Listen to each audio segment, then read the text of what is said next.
ಮುಂದಿನ ವಾರ ರಿಲೀಸ್ ಆಗಬೇಕಾಗಿದ್ದಂತಹ ವಿವಾದಿತ ಬಾಸ್ ಚಿತ್ರಕ್ಕೆ ಸದ್ಯ ಶಾಕ್ ಎದುರಾಗಿದೆ. ಟೀಸರ್ನಿಂದಾನೇ ವಿವಾದವನ್ನ ಸೃಷ್ಟಿಸಿತ್ತು ಬಾಸ್ ಚಿತ್ರತಂಡ. ರಿಲೀಸ್ ತಡೆಗೆ ಪ್ರಯತ್ನವನ್ನ ಪಟ್ಟಿದ್ದು ನಟ ದರ್ಶನ್ ಪತ್ನಿ ವಿಜಯಲಕ್ಷ್ಮಿ ಅವರು ಈಗ ರಿಲೀಸ್ಗೆ ಕೋರ್ಟ್ ತಡೆಯನ್ನ ಕೊಟ್ಟಿದ್ದಾರೆ. ರೇಣುಕಾ ಸ್ವಾಮಿ ಕೊಲೆ ಕೇಸ್ ರೀತಿಯ ಕಥೆಯುಳ್ಳಂತಹ ಸಿನಿಮಾ ಬಾಸ್ ಸಿನಿಮಾ. ಟ್ರೈಲರ್ ನೋಡಿದ್ರೆ ಹಾಗೆ ಅನ್ಸುತ್ತೆ. ಯಾಕಂದ್ರೆ ಈ ಕೇಸ್ನಲ್ಲಿ ಬರುವಂತಹ ಎಲ್ಲ ಪಾತ್ರಗಳು ಆ ಟ್ರೈಲರ್ನಲ್ಲಿ ಕಾಣಿಸುತ್ತವೆ. ಸಿನಿಮಾ ರಿಲೀಸ್ಗೆ ತಡೆಯನ್ನ ಕೋರಿ ನಟ ದರ್ಶನ್ ಪತ್ನಿ ವಿಜಯಲಕ್ಷ್ಮಿ ಅವರು ಅರ್ಜಿಯನ್ನ ಸಲ್ಲಿಸಿದ್ರು. ಅರ್ಜಿ ವಿಚಾರಣೆ ಮಾಡಿದಂತಹ ಕೋರ್ಟ್ ಚಿತ್ರ ರಿಲೀಸ್ಗೆ ತಡೆಯನ್ನ ಕೊಟ್ಟಿದೆ. ಏಪ್ರಿಲ್ 14ನೇ ತಾರೀಕು ಚಿತ್ರ ರಿಲೀಸ್ಗೆ ಚಿತ್ರತಂಡ ಪ್ಲಾನ್ ಅನ್ನ ಮಾಡಿಕೊಂಡಿತ್ತು. ಆದ್ರೆ ರಿಲೀಸ್ಗೂ ಮೊದಲೇ ಸಿನಿಮಾ ಬಿಡುಗಡೆಗೆ ಕೋರ್ಟ್ ತಡೆಯನ್ನ ಕೊಟ್ಟಿದ್ದು ಮೇ 2ನೇ ತಾರೀಕಿಗೆ ವಿಚಾರಣೆಯನ್ನ ಮುಂದೂಡಿಕೆ ಮಾಡಲಾಗಿದೆ. ವಿಜಯಲಕ್ಷ್ಮಿ ಅವರು ಬಾಸ್ ಚಿತ್ರಕ್ಕೆ ಸಂಬಂಧಪಟ್ಟ ಹಾಗೆ ಚಿತ್ರದ ಟೀಸರ್ಗೆ ಟ್ರೈಲರ್ಗೆ ಸಂಬಂಧಪಟ್ಟ ಹಾಗೆ ಕೇಸನ್ನ ದಾಖಲು ಮಾಡಿದ್ರು. ಈ ಸಿನಿಮಾದಲ್ಲಿರುವಂತಹ ಕತೆ ನಟ ದರ್ಶನ್ ಅವರ ಜೀವನದಲ್ಲಾದಂತಹ ಈ ರೇಣುಕಾ ಸ್ವಾಮಿ ಕೊಲೆ ಪ್ರಕರಣ ಏನಿದೆ ಅದನ್ನ ಹೋಲುತ್ತೆ. ಹಾಗಾಗಿ ಚಿತ್ರದಲ್ಲಿ ಪತಿ ದರ್ಶನ್ ಹಾಗೆ ತಮ್ಮ ಜೀವನದ ಖಾಸಗಿ ಆ ಭಾಗ ಏನಿದೆ ಅದನ್ನ ತೋರಿಸುವಂತಹ ಕೆಲಸ ಆಗಿದೆ. ರೇಣುಕಾ ಸ್ವಾಮಿ ಕೊಲೆ ಕೇಸ್ನ ರೀತಿ ಸಿನಿಮಾನ ಚಿತ್ರೀಕರಿಸಲಾಗಿದೆ.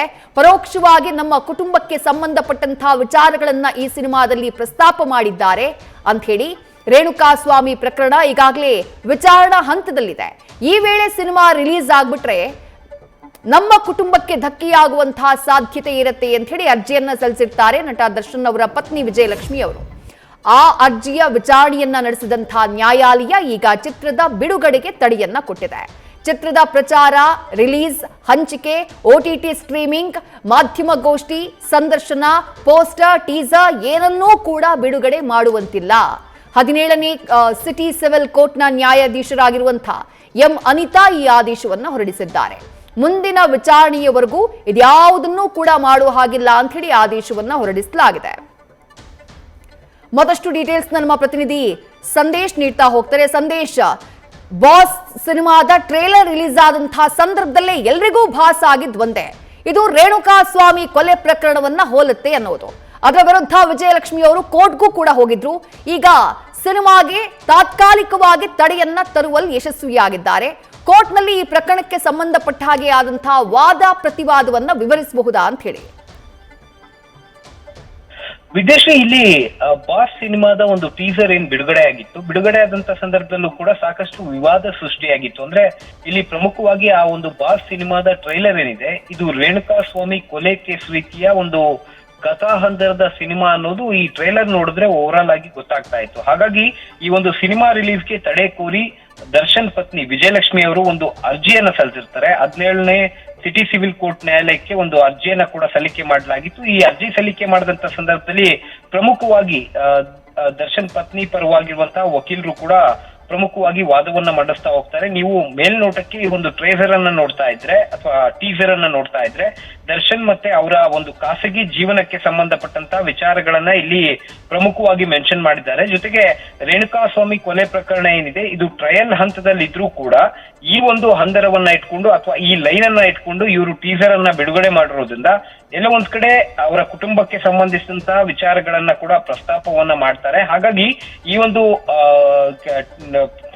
ಚಲನಚಿತ್ರ ಏನಿದೆ ಅಥವಾ ಬಾಸ್ ಸಿನಿಮಾ ಏನಿದೆ ಇದರ ಟ್ರೈಲರ್ ಆಗಿರ್ಬೋದು ಅಥವಾ ಮುಂದಿನ ಹಂತದಲ್ಲಿ ಇವರು ಸಿನಿಮಾ ರಿಲೀಸ್ ಮಾಡೋದಕ್ಕಾಗಿರ್ಬೋದು, ಇದನ್ನ ರಿಲೀಸ್ ಮಾಡೋದಕ್ಕೆ ಯಾವುದೇ ಕಾರಣಕ್ಕೂ ಕೂಡ ಅವಕಾಶವನ್ನ ಕೊಡಬಾರ್ದು ಅಂತ ಹೇಳಿ ದರ್ಶನ್ ಪತ್ನಿ ಪರವಾದಂತ ವಕೀಲರು ಕೂಡ ವಾದವನ್ನ ಮಂಡನೆ ಮಾಡಿರ್ತಾರೆ.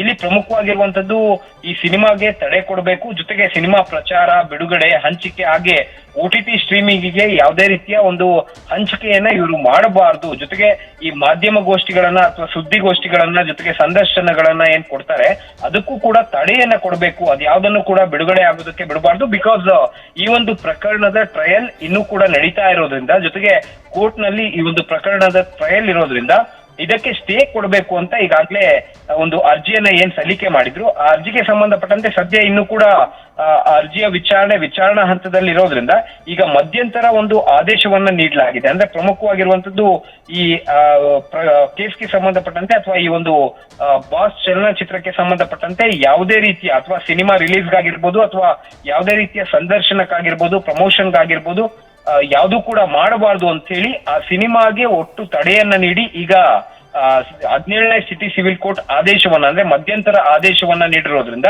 ಈಗ ಈ ಒಂದು ಕೇಸ್ನ ವಿಚಾರಣೆಯನ್ನ 2ನೇ ತಾರೀಕಿಗೆ ಮುಂದೂಡಲಾಗಿದೆ. ಹಾಗಾಗಿ ಇಲ್ಲಿ ಪ್ರಮುಖವಾಗಿರುವಂತದ್ದು 14ನೇ ತಾರೀಕು ಏಪ್ರಿಲ್ 14ನೇ ತಾರೀಕಿಗೆ ಈ ಒಂದು ಫಿಲಂನ ಬಿಡುಗಡೆಗೆ ಅಥವಾ ಈ ಸಿನಿಮಾವನ್ನ ಬಿಡುಗಡೆಗೆ ಪ್ಲಾನ್ ಮಾಡ್ಕೊಳ್ಳಲಾಗಿತ್ತು. ಆದ್ರೆ ಈಗ ಸದ್ಯ ಈ ಒಂದು ಆದೇಶದಿಂದ ಸಿನಿಮಾದ ಯಾವುದೇ ಪೋಸ್ಟರ್ಸ್ ಆಗಿರ್ಬೋದು ಅಥವಾ ಸಿನಿಮಾ ರಿಲೀಸ್ ಆಗಿರ್ಬೋದು ಅಥವಾ ಸಿನಿಮಾಗೆ ಸಂಬಂಧಪಟ್ಟಂತೆ ಯಾವುದೇ ಒಂದು ಕೆಲಸವನ್ನ ಮಾಡಬಾರ್ದು ಅಂತ ಈಗ ನೋಟಿಸ್ ಅನ್ನ ಕೊಟ್ಟಿರೋದ್ರಿಂದ ಈಗ ಮುಂದಿನ ವಿಚಾರಣೆ ಏನಿದೆ 2ನೇ ತಾರೀಕು ಅವತ್ತು ಇವರು ಅಬ್ಜೆಕ್ಷನ್ ಅನ್ನ ಫೈಲ್ ಮಾಡಬಹುದು. ಹಾಗಾಗಿ ಈಗ ಸದ್ಯ ಮೇ 2ನೇ ತಾರೀಕಿನವರೆಗೂ ಕೂಡ ಯಾವುದೇ ಕಾರಣಕ್ಕೂ ಕೂಡ ಸಿನಿಮಾ ರಿಲೀಸ್ ಆಗೋದಕ್ಕೂ ಕೂಡ ಅವಕಾಶ ಇಲ್ಲ. ಜೊತೆಗೆ ಈ ಒಂದು ಕಂಪ್ಲೀಟ್ ಸಿನಿಮಾ ರಿಲೀಸ್ಗೆ ಸಂಬಂಧಪಟ್ಟಂತೆ ಕೋರ್ಟ್ ನಲ್ಲೇ ಎಲ್ಲವೂ ಕೂಡ ಒಂದು ಹಿಯರಿಂಗ್ ಆಗ್ತಾ ಹೋಗುತ್ತೆ. ವಿದ್ಯಶ್ರೀ, ಥ್ಯಾಂಕ್ ಯು ಸಂದೇಶ್ ತಮ್ಮೆಲ್ಲ ಡೀಟೇಲ್ಸ್ಗೆ. ನ್ಯೂಸ್ ಫಸ್ಟ್ ನಿರ್ಭೀತಿಯಿಂದ ನಿಮ್ಮ ಪರವಾಗಿ.